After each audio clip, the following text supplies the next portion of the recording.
Recent గా ఏం జరిగిందంటే ఆంధ్రప్రదేశ్ లో ఒక 10th క్లాస్ చదివే అమ్మాయి క్లాస్ రూమ్ లోనే కార్డియాక్ అరెస్ట్ అయ్యి అక్కడికక్కడ కుప్పకూలిపోయి చనిపోయింది. అయితే ఇది జంక్ ఫుడ్ తినడం వల్లనో లేకపోతే ఏదైనా సెడెంటరీ లైఫ్ స్టైల్ ఉండడం వల్లనో జరగలేదు. కానీ ఎందుకు జరిగింది అంటే కొంతమంది పిల్లలకి కార్డియాక్ ఎలక్ట్రికల్ యాక్టివిటీ అనేది సరిగ్గా లేకపోవడం వల్ల జరుగుతుంది. హైపర్ట్రోఫీ కార్డియోమయోపతి లాంటి హార్ట్ ఇష్యూస్ ఉండడం వల్ల కూడా జరుగుతుంది. అయితే ఇలాంటి ఇష్యూస్ ఉన్న పిల్లల్ని మనం ముందుగానే ఎటువంటి లక్షణాల ద్వారా పసిగట్టచ్చు అనేది ఈ వీడియోలో తెలుసుకుందాం. Hi, this is doctor Rasagna, homoeopathic physician. ఈ అమ్మాయి కేసులో కూడా 1 month బ్యాక్ తను స్పృహ కోల్పోయింది.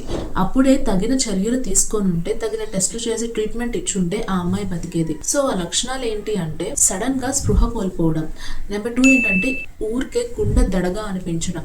నెంబర్ 3 కొంచెం ఆడుకున్నా సరే ఆయాసంగా అనిపించడం, లేదా కొంచెం పరిగెత్తినా ఆయాసంగా అనిపించడం, లేదా కొంచెం నడిచినా ఆయాసంగా అనిపించడం, ఎక్కువగా నీరసంగా ఉండడం, ఫిజికల్ గా యాక్టివ్ గా ఉండకపోవడం.